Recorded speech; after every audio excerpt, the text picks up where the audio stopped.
Namaku Ardi. Usia 34 tahun. Sudah 5 tahun aku menikah dengan Rina.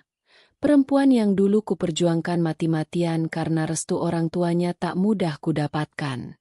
Kami tinggal di sebuah rumah sederhana di pinggiran kota. Bukan rumah besar, tapi cukup hangat untuk ditinggali bertiga. Ya, bertiga. Sejak ayah mertua meninggal 2 tahun lalu karena serangan jantung mendadak, ibu mertua, Bu Ratna, tinggal bersama kami.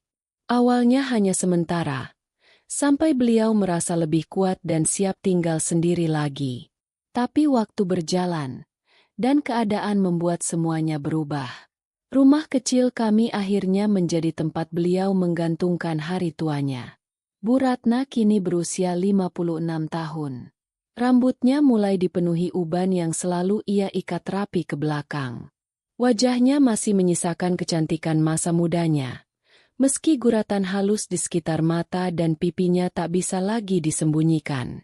Beliau tipe perempuan yang tenang, jarang berbicara keras, dan selalu mengalah. Sejak suaminya meninggal, ia semakin pendiam. Rina bekerja sebagai staf administrasi di perusahaan swasta. Jam kerjanya padat. Berangkat pukul 7 pagi dan baru pulang menjelang maghrib. Sementara aku bekerja sebagai freelancer desain grafis, yang artinya lebih sering di rumah. Kadang aku merasa beruntung karena bisa bekerja dari mana saja. Tapi di sisi lain, ada waktu-waktu panjang yang harus kuhabiskan di dalam rumah dengan suasana yang sangat sepi. Rumah kami tidak luas.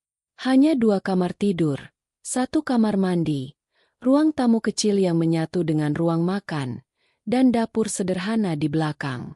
Pintu depan langsung menghadap jalan kecil di kompleks perumahan yang tak terlalu ramai.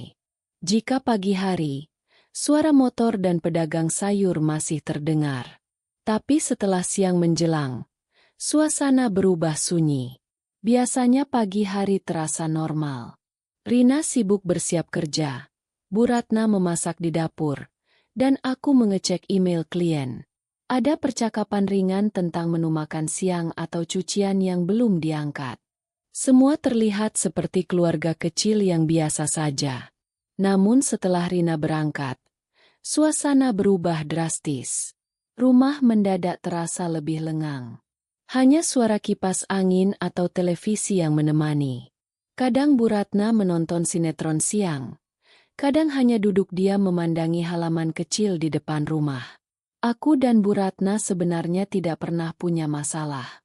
Hubungan kami cukup baik, meski tidak terlalu dekat. Beliau memanggilku, Ardi, dengan nada lembut. Aku memanggilnya, Bu, seperti seharusnya. Tidak pernah ada percakapan yang terlalu dalam. Kami seperti 2 orang dewasa yang saling menjaga jarak dengan sopan. Namun akhir-akhir ini aku mulai menyadari sesuatu. Daya ingat Bu Ratna mulai menurun. Beliau sering lupa meletakkan kunci, lupa mematikan kompor, atau lupa apakah pintu sudah dikunci atau belum. Rina pernah mengeluh pelan padaku. Kayaknya ibu makin sering pelupa, ya. Aku hanya mengangguk. Kami menganggap itu hal wajar karena usia. Hari itu, seperti biasa, Rina sudah berangkat kerja sejak pagi. Ia sempat mencium tanganku sebelum pergi.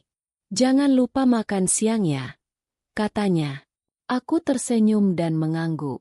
Sekitar pukul 11 siang, aku baru saja menyelesaikan meeting online dengan klien. Aku keluar dari kamar sambil meregangkan badan. Rumah terasa sangat sepi. Tidak ada suara televisi. Tidak ada suara peralatan dapur. Aku melangkah ke ruang tamu. Dan saat itulah aku menyadari sesuatu yang membuat langkahku terhenti. Pintu depan hanya tertutup, tapi tidak terkunci. Sedikit terbuka. Bahkan, dari celah itu, cahaya matahari masuk membentuk garis tipis di lantai keramik. Udara siang yang panas perlahan masuk ke dalam rumah. Jantungku berdegup sedikit lebih cepat. Aku tahu kompleks ini relatif aman. Tapi tetap saja, Rumah dalam keadaan tidak terkunci di siang hari bukan hal yang sepele. Bu? Panggilku pelan. Tidak ada jawaban. Aku melangkah ke dapur dan melihat Bu Ratna sedang berdiri di depan kompor, mengaduk sesuatu di wajan. Aroma bawang goreng tercium samar. Ibu, kataku lagi. Kali ini lebih jelas. Pintunya belum dikunci. Beliau menoleh cepat. Wajahnya terlihat sedikit terkejut. Belum, ya? Tanyanya. Suaranya terdengar ragu. Aku menggeleng pelan. Belum, Bu. Beliau mematikan kompor lalu berjalan pelan menuju ruang tamu. Saat melihat pintu yang memang hanya tertutup tanpa kunci, ekspresinya berubah panik. Ya ampun, Ibu lupa lagi. Nada suaranya terdengar bersalah. Ada sedikit getaran di dalamnya. Aku langsung mengunci pintu dan memastikan gagangnya benar-benar terkunci rapat. Setelah itu aku menoleh pada beliau. Gak apa-apa, Bu. Untung saya lihat. Beliau tersenyum kecil, tapi senyum itu terlihat lelah. Maaf ya, Di. Akhir-akhir ini Ibu sering lupa. Aku mengangguk, mencoba terlihat biasa saja. Tapi entah kenapa, sejak momen itu, suasana rumah terasa berbeda. Rumah yang biasanya hanya sepi, kini terasa terlalu sepi. Hanya ada aku dan Bu Ratna di dalamnya. Siang itu matahari bersinar terik di luar. Tidak ada suara tetangga. Tidak ada kendaraan lewat. Kompleks seperti tertidur dalam panasnya siang. Aku duduk di kursi ruang tamu. Bu Ratna duduk di sofa, tidak jauh dariku. Jarak kami mungkin hanya 2 meter. Tapi entah kenapa, jarak itu terasa jauh sekaligus dekat. Kami jarang benar-benar berdua dalam keadaan setenang ini. Biasanya selalu ada Rina di antara kami, sebagai penghubung, sebagai penyeimbang suasana. Kini tidak ada siapa-siapa selain kami. Dan untuk pertama kalinya, aku benar-benar menyadari betapa sunyinya rumah ini ketika hanya dihuni 2 orang dengan pikiran masing-masing. Aku tak tahu bahwa siang yang tampak biasa itu perlahan akan menjadi awal dari ujian yang tak pernah kubayangkan sebelumnya. Sebuah ujian yang bukan datang dari luar rumah, melainkan dari dalam diriku sendiri. Setelah memastikan pintu benar-benar terkunci, aku kembali duduk di kursi ruang tamu. Bu Ratna masih berdiri beberapa detik di dekat pintu, seolah sedang memastikan dirinya tidak salah lagi. Tangannya menggenggam ujung kerudungnya dengan gelisah. Akhir-akhir ini Ibu memang sering lupa, ya? Ucapnya lirih, lebih seperti berbicara pada diri sendiri. Aku berusaha tersenyum ringan. Namanya juga faktor usia, Bu. Wajar kok. Beliau mengangguk pelan, lalu kembali ke dapur. Aku masih duduk di ruang tamu, tapi pikiranku tidak lagi setenang tadi.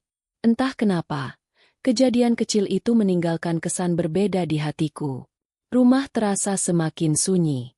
Biasanya televisi menyala menemani siang. Tapi hari itu tidak. Tidak ada suara sinetron, tidak ada tawa penonton rekaman, tidak ada suara iklan. Hanya suara kipas angin yang berputar lambat dan sesekali bunyi sendok beradu dengan wajan dari dapur. Aku mencoba kembali fokus pada pekerjaanku. Laptopku buka lagi, email klienku baca ulang. Tapi konsentrasiku buyar. Bayanganku kembali pada pintu yang tadi tak terkunci. Bagaimana kalau ada orang asing masuk? Bagaimana kalau terjadi sesuatu pada Bu Ratna saat aku sedang memakai headset dan tak mendengar apapun? Perasaan tanggung jawab tiba-tiba muncul lebih besar dari biasanya. Mungkin karena untuk pertama kalinya aku benar-benar menyadari, saat Rina bekerja, aku adalah satu-satunya laki-laki dewasa di rumah ini. Aku berdiri dan berjalan ke dapur. Bu, masak apa? Tanyaku sekadar membuka percakapan. Sambal goreng kentang. Rina suka. Jawabnya sambil tersenyum kecil. Aku mengangguk. Melihat beliau memasak dengan gerakan pelan dan hati-hati, ada rasa iba di dadaku. Sejak ayah mertua meninggal, Bu Ratna seperti kehilangan separuh semangat hidupnya. Ia tetap menjalani hari, tapi tidak lagi dengan cahaya yang sama di matanya. "Bu, nggak capek?" tanyaku lagi. "Capek sih, biasa saja. Kalau di rumah terus malah tambah capek mikir," jawabnya pelan. Kalimat itu membuatku terdiam. Tambah capek mikir. Mungkin selama ini aku tak benar-benar memahami apa yang beliau rasakan. Tinggal bersama anak dan menantu bukan hal mudah bagi orang tua. Ada perasaan sungkan, takut merepotkan, takut dianggap beban. Aku menarik kursi kecil dan duduk di dekat meja dapur. Untuk pertama kalinya, aku benar-benar duduk cukup lama hanya berdua dengannya tanpa Rina. "Ibu kangen Bapak?"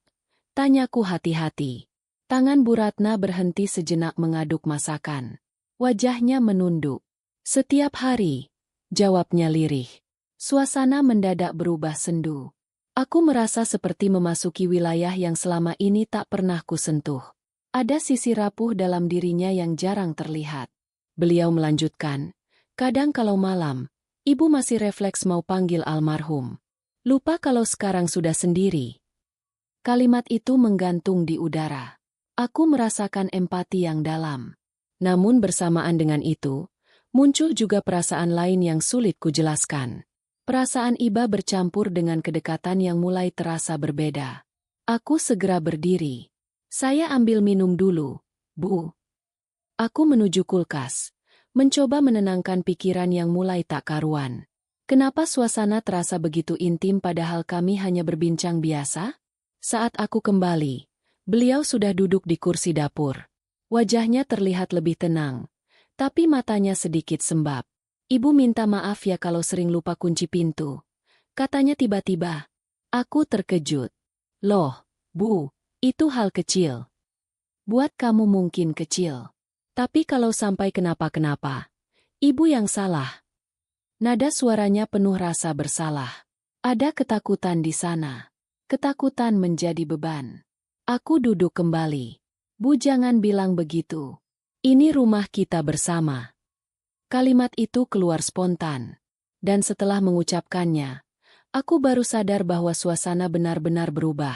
Jarak yang dulu terasa formal kini mulai mencair. Rumah yang sepi itu seolah memperbesar setiap emosi. Di luar, matahari semakin terik. Jalan kompleks tampak kosong. Tidak ada suara motor lewat. Tidak ada suara anak-anak bermain. Hanya aku dan Bu Ratna. Beliau bangkit berdiri hendak mengambil piring di rak atas. Tanpa sadar aku juga berdiri membantu. Saat aku mengulurkan tangan mengambilkan piring, jarak kami menjadi sangat dekat. Aroma sabun cuci piring bercampur wangi minyak kayu putih yang biasa beliau pakai tercium jelas. Tanganku dan tangannya hampir bersentuhan. Aku refleks menarik tangan lebih dulu. "Terima kasih, Di," katanya lembut. Aku mengangguk cepat dan kembali duduk, mencoba mengabaikan detak jantung yang tiba-tiba terasa lebih cepat. Apa yang sebenarnya terjadi padaku? Ini hanya momen biasa. Tapi kenapa aku jadi terlalu sadar akan keberadaannya? Pikiranku mulai berkelana ke arah yang tidak seharusnya. Aku mencoba menepisnya, tapi justru semakin jelas. Kesunyian, kedekatan, dan fakta bahwa Rina tidak ada di rumah. Aku merasa bersalah bahkan sebelum melakukan apapun. Bu Ratna kembali ke ruang tamu membawa sepiring gorengan. "Makan dulu, Di." Aku mengikutinya. Kami duduk berhadapan. Ia tersenyum kecil, mencoba mencairkan suasana. "Rina beruntung punya suami yang sabar," ucapnya tiba-tiba. Aku terdiam. "Kenapa Ibu bilang begitu?" "Karena kamu mau tinggal sama Ibu. Banyak menantu yang gak mau." Kalimat itu seperti beban sekaligus pujian. Aku tak pernah memikirkan diriku sejauh itu. Tapi mendengarnya dari beliau, ada rasa hangat yang aneh. "Selama Ibu nyaman di sini, saya juga nyaman," jawabku pelan. Bu Ratna tersenyum lagi. Dan disitulah aku menyadari konflik sebenarnya mulai tumbuh. Bukan konflik berupa perbuatan. Bukan juga pertengkaran. Tapi konflik batin. Aku mulai terlalu sadar akan keheningan di antara kami. Terlalu sadar bahwa kami berdua sama-sama orang dewasa. Terlalu sadar bahwa rumah ini sedang kosong dari pengawasan siapapun. Pikiran yang tak seharusnya perlahan mengetuk pintu kesadaranku. Aku tahu itu salah. Tapi justru karena tahu salah, pikiran itu terasa semakin mengganggu. Siang itu belum terjadi apa-apa. Namun sesuatu sudah mulai berubah. Dan aku bisa merasakannya. Setelah makan siang sederhana itu, aku kembali ke kamar untuk mencoba melanjutkan pekerjaanku. Laptopku buka, desain klienku pandangi, tapi garis-garis warna di layar terasa kabur. Pikiranku masih tertinggal di ruang tamu, di percakapan yang barusan terjadi. Aku mencoba meyakinkan diri, tidak ada yang salah. Kami hanya berbicara seperti keluarga pada umumnya. Tidak lebih. Namun justru karena aku terus meyakinkan diri, aku sadar ada sesuatu yang sedang kutekan. Sekitar pukul 1 siang, tiba-tiba listrik padam. Suara kipas angin berhenti mendadak. Rumah yang tadinya sunyi kini terasa lebih sunyi lagi. Tidak ada dengung mesin. Tidak ada suara kulkas. Hanya kesunyian yang utuh. Terdengar suara Bu Ratna dari ruang tamu. Aku keluar kamar. Beliau berdiri di dekat sofa dengan wajah cemas. Listriknya mati ya? Iya, Bu. Mungkin pemadaman. Jawabku. Beliau mengangguk. Tapi jelas terlihat tidak nyaman. Siang hari memang terang. Tapi entah kenapa rumah terasa lebih gelap saat listrik mati. Bayangan dinding tampak lebih panjang. Udara terasa lebih pengap. Aduh, Ibu jadi takut kalau tiba-tiba mati begini.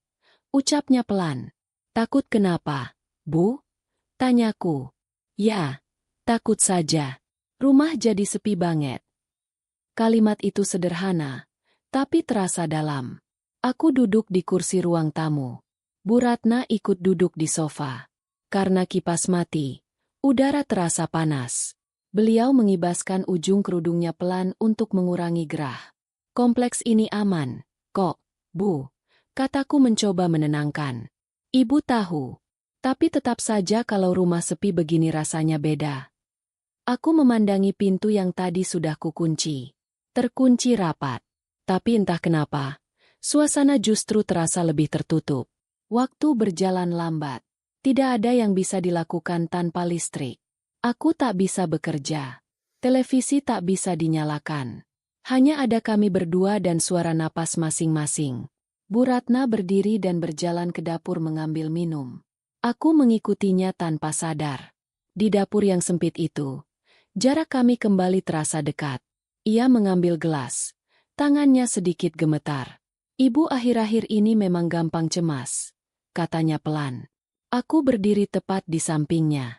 Mungkin karena sering sendirian di rumah, Bu. Beliau terdiam sejenak, lalu berkata, sejak Bapak nggak ada, rumah terasa beda. Aku menelan ludah. Ada kesepian dalam suaranya. Kesepian yang selama ini mungkin tak pernah benar-benar diperhatikan. Beliau duduk di kursi dapur. Aku juga duduk. Jaraknya lebih dekat dari tadi pagi. Panas siang membuat keringat di pelipisku terasa jelas. Tanpa listrik, tanpa suara apapun, setiap gerakan kecil terasa lebih terdengar. Gesekan kain, tarikan napas. Bahkan detak jam dinding yang biasanya tak pernah kuperhatikan kini terdengar jelas. Ibu takut kalau suatu hari benar-benar sendirian, katanya tiba-tiba. Aku menoleh. Wajahnya terlihat lebih rapuh dari biasanya. Kami nggak akan ninggalin Ibu, jawabku cepat. Ibu tahu. Tapi tetap saja, Ibu nggak mau merepotkan kalian. Kalimat itu seperti menusuk.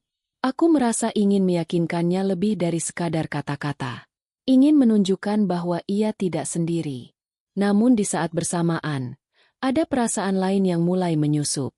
Kedekatan, empati yang terlalu dalam, dan kesadaran bahwa kami berdua sedang duduk sangat dekat, tanpa siapapun di rumah. Bu Ratna tiba-tiba berdiri hendak mengambil handuk kecil untuk mengusap keringat di lehernya. Gerakannya sedikit goyah. Refleks aku memegang lengannya agar tidak tersandung kursi.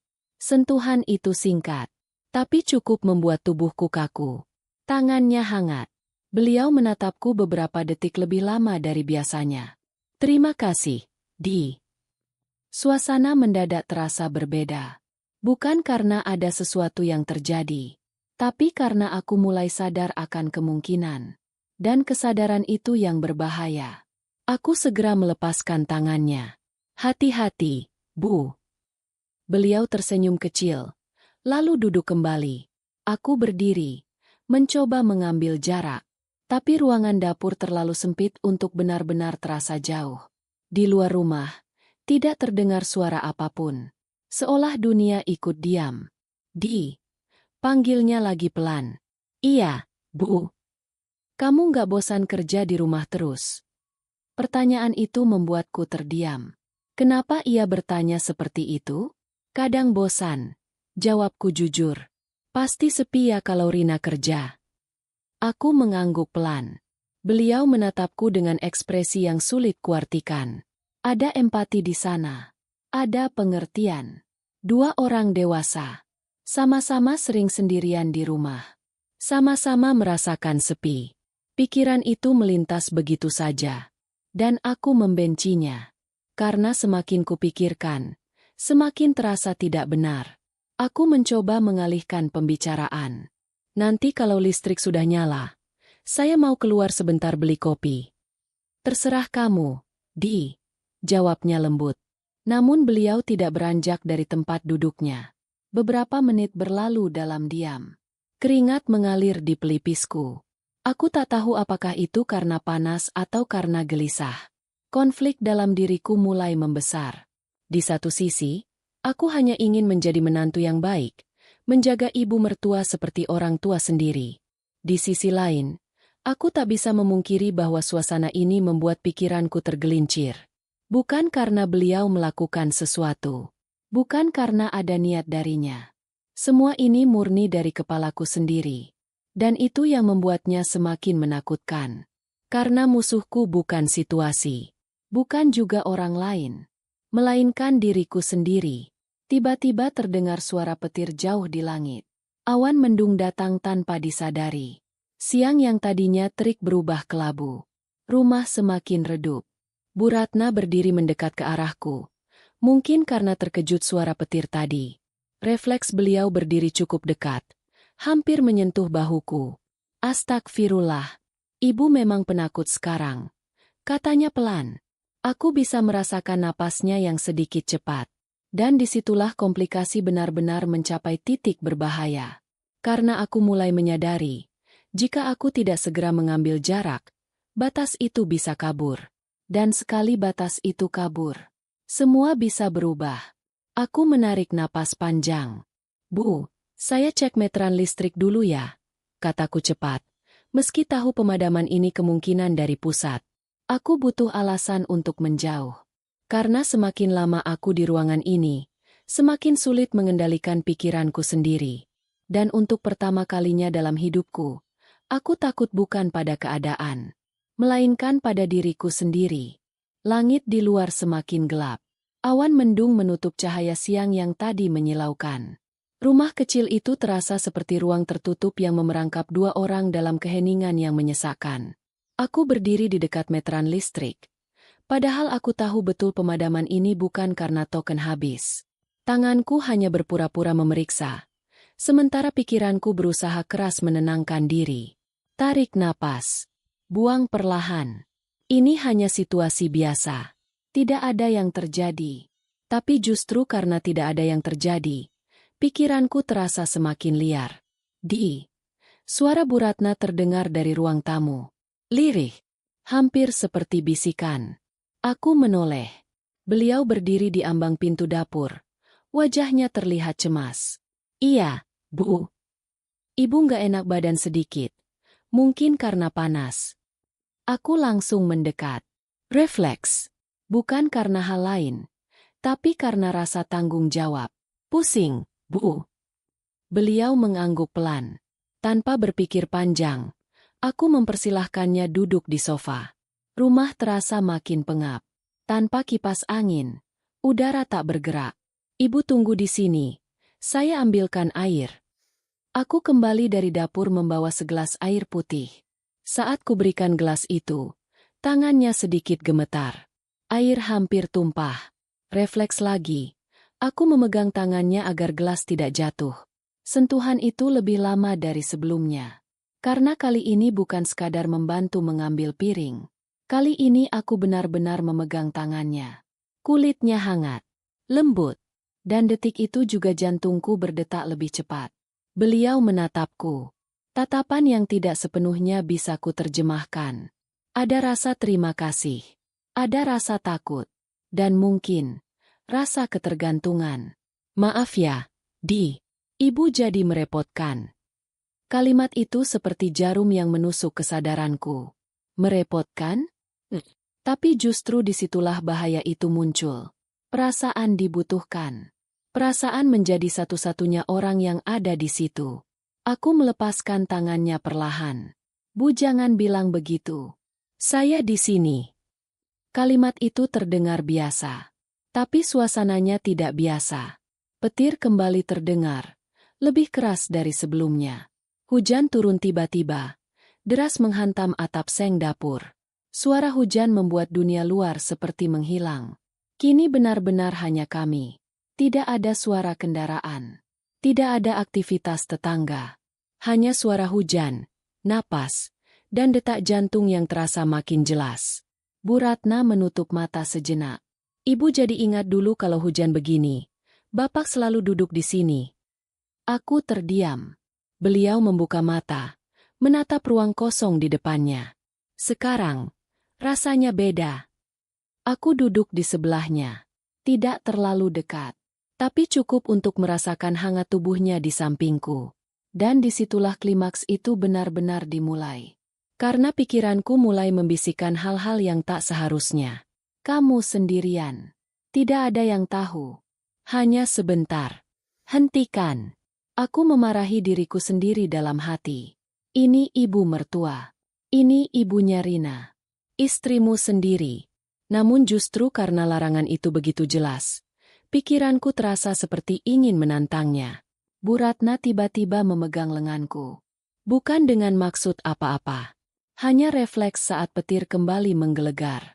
Tapi sentuhan itu membuat seluruh tubuhku menegang. Maaf, ibu, refleks. Katanya cepat. Tangannya masih di lenganku. Dan untuk sepersekian detik, aku tidak langsung melepaskannya. Detik itu terasa panjang. Sangat panjang. Aku bisa saja tetap diam. Aku bisa saja membiarkan sentuhan itu sedikit lebih lama. Tidak ada yang melihat. Tidak ada yang tahu. Tapi justru disitulah batas itu diuji. Aku menarik napas panjang dan perlahan melepaskan tangannya. Bu, lebih baik ibu istirahat di kamar saja. Takutnya makin pusing. Suaraku terdengar lebih tegas dari sebelumnya. Beliau tampak sedikit terkejut, tapi lalu mengangguk. Aku membantunya berdiri. Kali ini aku menjaga jarak. Tidak terlalu dekat. Kami berjalan menuju kamarnya. Di ambang pintu kamar, beliau berhenti dan menoleh. Terima kasih ya, Di. Ibu bersyukur kamu ada di rumah. Kalimat itu seperti tamparan terakhir. Bersyukur kamu ada di rumah. Bukan karena hal lain. Bukan karena niat buruk. Tapi karena merasa aman. Dan disitulah aku sadar. Yang hampir rusak tadi bukan hanya moralitas. Tapi kepercayaan. Kepercayaan seorang ibu kepada menantunya. Kepercayaan seorang istri kepada suaminya. Aku menunduk sedikit. Istirahat ya, Bu. Beliau masuk ke kamar dan menutup pintu pelan. Aku berdiri beberapa detik di lorong kecil rumah itu. Hujan masih turun deras. Dadaku terasa sesak. Aku berjalan cepat menuju pintu depan. Membuka sedikit agar udara segar masuk. Hujan membasahi teras. Aku berdiri di sana, membiarkan percikan air mengenai wajahku. Aku hampir saja membiarkan pikiranku melampaui batas. Tidak ada yang benar-benar terjadi. Tapi yang terjadi di dalam kepalaku jauh lebih menakutkan. Karena godaan itu nyata. Karena kesempatan itu ada. Dan karena aku sempat tergoda. Aku mengepalkan tangan. Aku tidak akan menjadi laki-laki seperti itu. Aku tidak akan mengkhianati Rina. Aku tidak akan merusak kehormatan Bu Ratna. Hujan perlahan mulai reda. Beberapa menit kemudian, listrik menyala kembali. Lampu ruang tamu berkedip lalu terang. Rumah kembali seperti biasa. Tapi aku tahu, Aku baru saja melewati puncak ujian terbesar dalam hidup rumah tanggaku. Bukan ujian dari orang lain. Bukan dari situasi. Melainkan dari diriku sendiri. Dan jika saja aku lengah sedikit lebih lama, cerita ini mungkin akan berakhir dengan sangat berbeda.